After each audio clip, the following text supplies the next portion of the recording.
sasa tutakuwa tunachukua hatua kwa madereva. Maeneo Mkuranga anapitika uzuri. Madichana. Ajali hapa Tinde hapo mnadani hapo. Mpakani mwa mkoa Pwani na ule mkoa wa Lindi. Tinde mnadani hapo. Kuwa mwangalifu barabarani. Kwa Radio 1.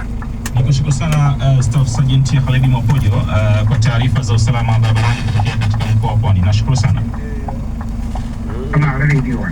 Shukrani sana ni Staff Sergeant Khalid Mwapojo nikizungumza naye mubashara kabisa kutokea pale katika mkoa wa Pwani, ambapo anatuambia vizuri kuhusiana na hali ya usalama barabarani katika mkoa wa Pwani ilivyo asubuhi ya leo ya Jumanne. Tukitokea pale Pwani moja kwa moja, taarifa za usalama barabarani kwa sasa zinaelekea kule katika jiji la Mwanza, na kutokea pale katika jiji la Mwanza kwenye line tayari naye Koplo Rehema. Koplo Rehema, habari za asubuhi kutokea Mwanza. Cheki ameipiga tela ile. Studio Radio 1 tuko salama sana. Tufahamishe hali ya usalama barabarani katika jiji la Mwanza asubuhi ya leo.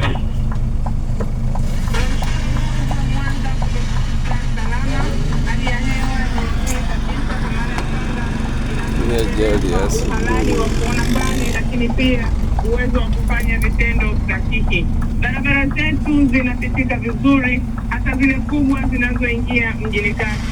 Ukianza na barabara ya Makongoro barabara hii inapitika kwa uzuri kabisa, haina changamoto kubwa hata kwa majira. Lakini ifikapo majira ya saa 2, saa 3 mpaka kuelekea saa 4, kidogo barabara hile huwa inasumbua kwenye maeneo ya Masai kona ya Bwero.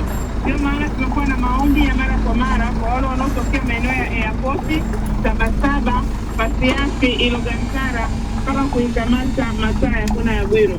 Tafadhali sana, kama una umuhimu sana kupita katika eneo hili za Masai kona ya Bwero na unaelekea nje ya mji wa maeneo ya Nyamongoro, Busweru, Kisesa, maeneo ya Nyashishi, au unatoka maeneo ya wilaya ya Misungwi, Sengerema mpaka mkoa wa jirani Geita, tafadhali sana unaweza kutumia barabara ya Pasiafi au barabara ya Sabasaba au barabara ya Masai kona ya Bwero kushoto kwako kuelekea kutokezea maeneo ya Big Bite, Nyasaka ambapo ikamata Busuru.